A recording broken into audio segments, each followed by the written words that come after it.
Why did the monologue about friendship among women connect the way it did?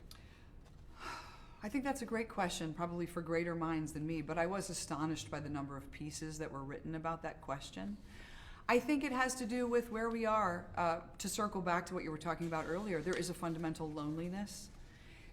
When I look around the subway car and everyone's looking at their phones, maybe one person's reading a book, a couple people are sleeping, but most people are buried in their phones. What are we looking for, and what are we getting? Well, primarily we're getting this performance of self, and we all feel like we're missing out on something, and that everybody else is doing something right and we're doing something wrong. It was ever thus, but this is really putting it in our faces every day. And as a result, our intimacy, our relationships are suffering. We're not connecting in person. And so I think people do feel lonely, and they're assessing their life choices. And I think we have to be willing to drop the facade to have real intimacy.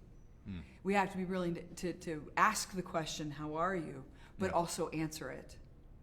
Not in a way that's like, oh, I don't want to bring down I don't want to harsh the buzz, I don't want to bring anybody down. We have to be willing to be really honest about how we're really feeling.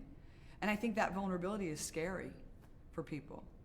And, Lori is embracing that vulnerability. She's finally, and had they started their vacation in that place, it would have been a really different vacation. Yeah. If on day one they'd been willing to be like, actually, life's not going the way I expected, and I'd really like to talk about it. But that's not what those women do. And so the lesson is like, what could we open into if we're willing to be vulnerable to each other? Honestly, authentically vulnerable.